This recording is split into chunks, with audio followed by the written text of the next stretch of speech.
Ahora estamos ya con nuestro segundo invitado en esta tarde. Él es Andrés Altamirano del Observatorio de Contratación Pública de la Fundación Ciudadanía y Desarrollo.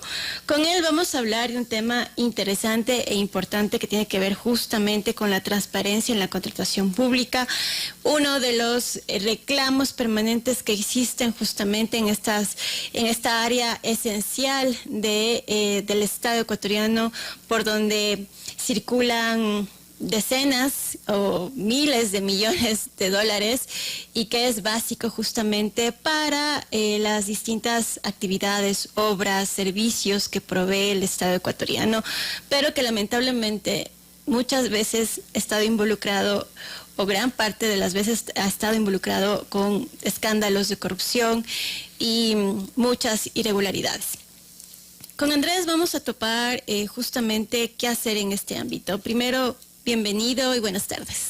Buenas tardes, Susana, y un cordial saludo a todos los oyentes de Radio Sucesos. Es un placer estar en esta tarde con ustedes. Cuéntanos, desde el observatorio, ustedes, ¿cuáles han sido sus mayores preocupaciones en relación a la contratación pública? Y entiendo que ustedes han lanzado una iniciativa pionera en el país justamente para ayudar en la transparencia en este sector.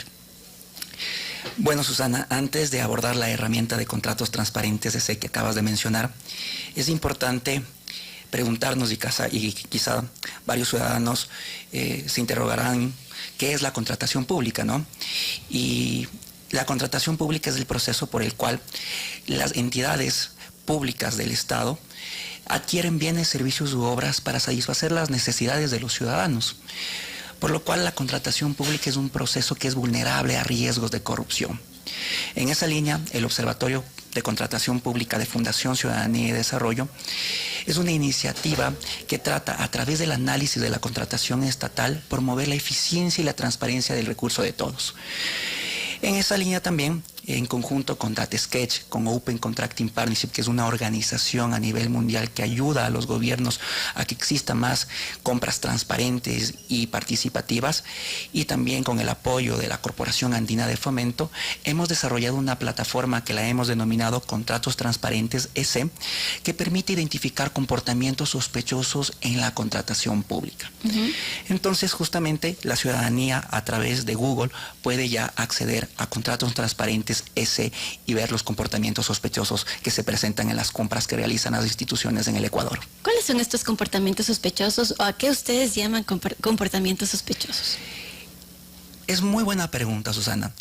Un comportamiento sospechoso, te voy a hacer una analogía bastante curiosa y que también los oyentes han de haber podido vivirla, es justamente esos videos que vemos en Instagram, en YouTube, en Facebook, en el cual capaz estás en una relación y la novia o novio se escribe con su ex. Entonces eso es un comportamiento sospechoso y se alza una bandera roja. Igual que estos comportamientos individuales, existen comportamientos sospechosos pero aplicados en los procesos de contratación pública.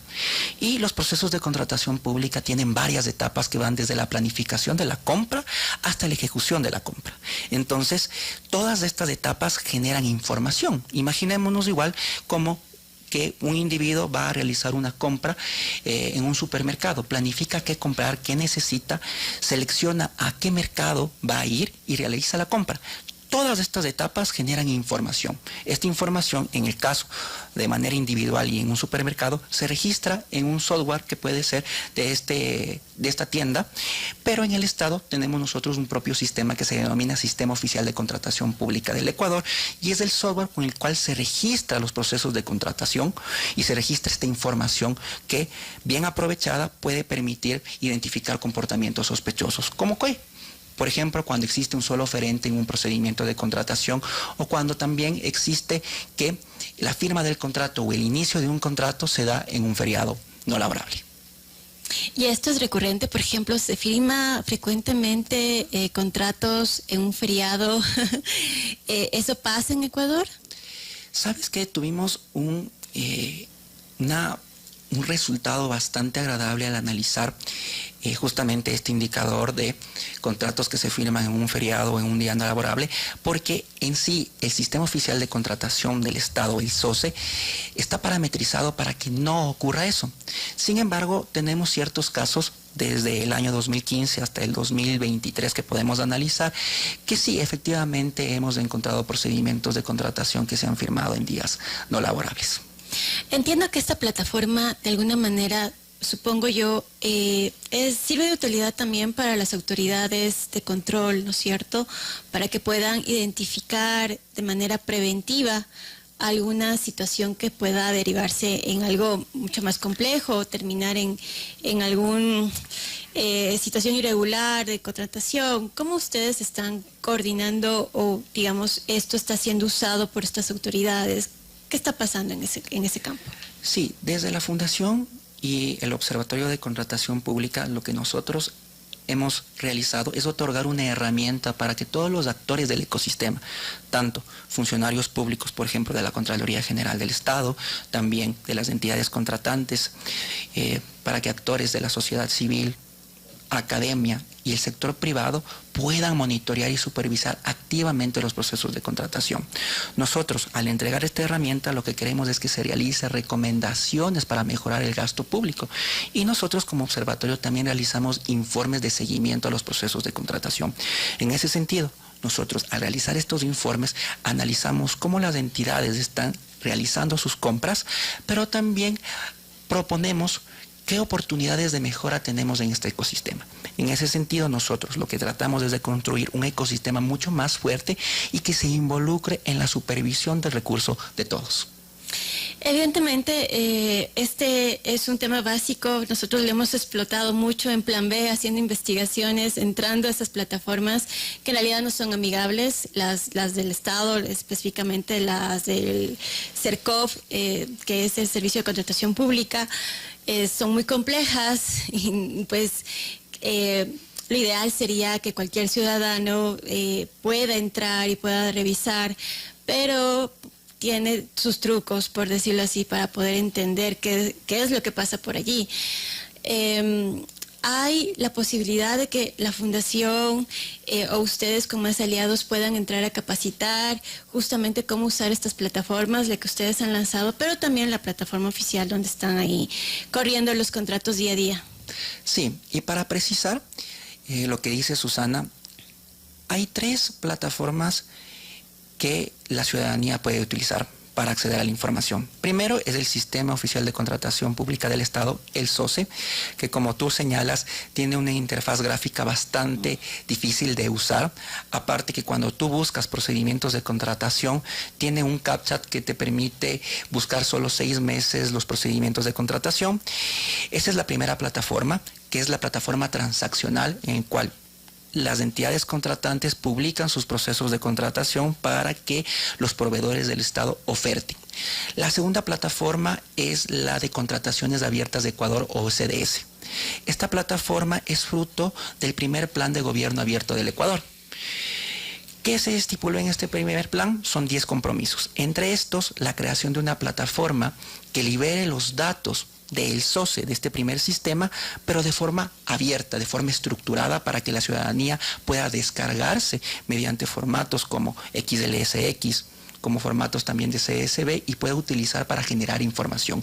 Y la tercera herramienta que Fundación Ciudadanía y Desarrollo, valga la redundancia, es Contratos Transparentes S, que utiliza la información de contrataciones abiertas, de esta información estructurada, y crea algoritmos, 26 indicadores puntualmente, que identifica banderas rojas, comportamientos sospechosos en la contratación pública. Entonces, la ciudadanía tiene estas 3 herramientas para que pueda acceder a información respecto a los procesos que se realizan en el Estado con respecto a la compra de bienes, servicios u obras. Voy a hacer una pregunta difícil. ¿Es posible de alguna manera cuantificar cuánto dinero que pasa por los contratos públicos llegan y se desvían a la corrupción, a otros intereses particulares? ¿Hay un estimado? ¿Alguien ha hecho ese cálculo? ¿Qué conocen ustedes? Sí, es bastante difícil medir la corrupción y el desvío de fondos públicos. Sin embargo, eso es uno de los desafíos que tenemos a nivel de Estado y a nivel mundial, tratar de crear sistemas más fiables para poder medir la corrupción. Se utilizan ciertos proxies aproximados para cuantificar los montos. No obstante, lo que se tiene que pensar es crear sistemas que puedan prevenir que pase estos desvíos o comportamientos sospechosos o casos de corrupción, y justamente es lo que se ha creado con contratos transparentes S. Una cifra que es bastante preocupante es justamente la que resultó de la investigación del barómetro de corrupción en el Ecuador, que se realizó en conjunto con Transparencia Internacional y Fundación Ciudadanía y Desarrollo, en la que 6 de cada 10 ecuatorianos piensan que es frecuente que un contrato se lo gane bien por coimas o por contactos. Entonces es una medida de percepción como un proxy de lo que piensan los ecuatorianos, pero como te comenté, Susana, lo primordial es crear sistemas más fiables, basados en datos, para poder medir la corrupción y mucho más prevenirla. Ahora, ustedes han sido permanentes observadores de lo que pasa alrededor de la contratación pública. ¿En qué tipo de contratos se podría decir que hay más falencias o tiene más banderas rojas, o en todos? Porque hay que contar a nuestros oyentes que hay distintos tipos de contratos, que también depende del monto. Hay ínfima cuantía, que son montos pequeños, hasta los que ya tienen que ver con obras civiles y demás, que pasan por la contratación, digamos, regular, pero también hay otros mecanismos como el régimen especial y demás.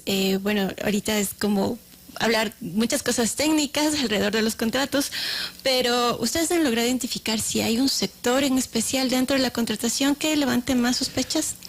Ok, para los oyentes, justo lo que comentaba Susana, se puede clasificar a estos o estas modalidades de contratación en 3 tipos. En los procedimientos de régimen común, que tiene que decir o que tiene mucha relación con los procesos que son competitivos y que se invita a varios oferentes para que participen en los procesos. Los procesos de régimen especial es la segunda categoría, que las entidades contratantes realizan invitaciones directas, y los otros procedimientos en los cuales podemos mencionar procedimientos de emergencia y también giro específico del negocio, pero con nuestra experiencia, donde se encuentra justamente estos comportamientos sospechosos, se podría decir que en los procedimientos de régimen especial, estos procedimientos en los cuales las entidades contratantes invitan directamente a los oferentes para que participen.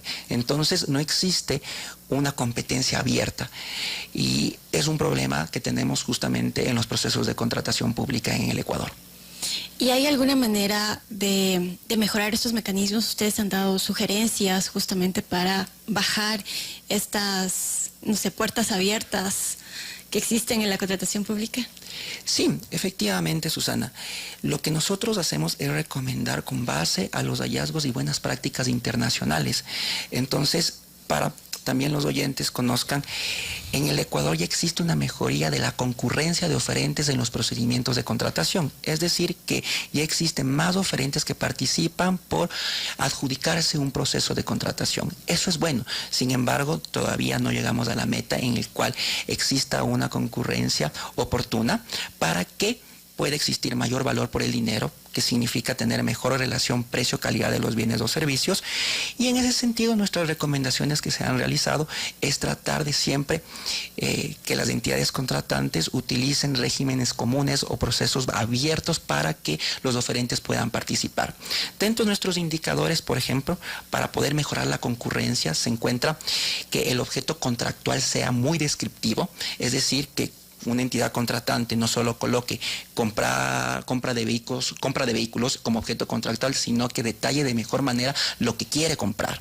También nosotros hemos detectado, para mejorar la concurrencia, estos procedimientos con un solo oferente, que pueden ser entendidos por la falta de concurrencia y tienen algunas causas atrás, que podría ser que el mercado público no es atractivo para los proveedores del Estado por ciertas razones, o que a su vez se puede estar direccionando los procesos de contratación.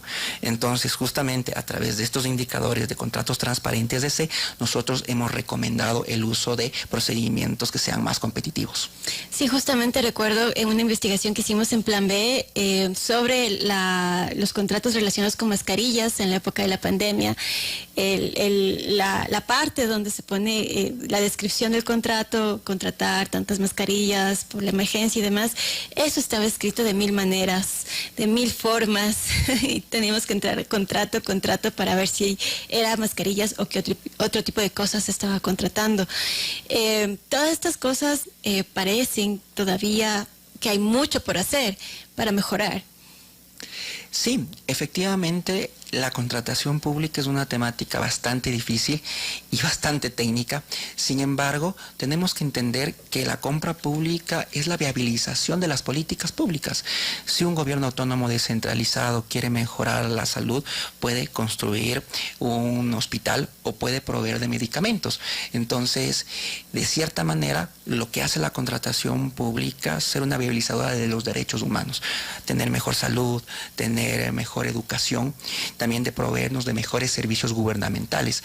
Entonces, la compra pública debe ser entendida como una herramienta estratégica para la implementación de política pública. Excelente. Bueno, hemos estado esta tarde con Andrés Altamirano del Observatorio de Contratación Pública de la Fundación Ciudadanía y Desarrollo, hablando justamente cómo hacer más transparentes uno de los sectores más delicados, más complejos y más polémicos del Estado, que es justamente la contratación pública. Muchísimas gracias, Andrés, por haber estado en este espacio. A ustedes.